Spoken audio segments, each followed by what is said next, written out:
Paan mati. Nang lagi ta karon sa ilahang paan laganan. Dala.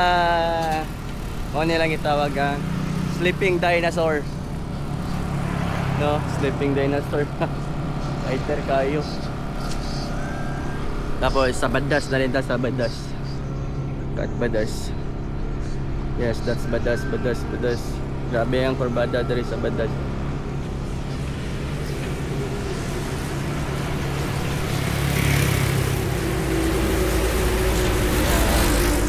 Tapos nari mga mamitikay daghan.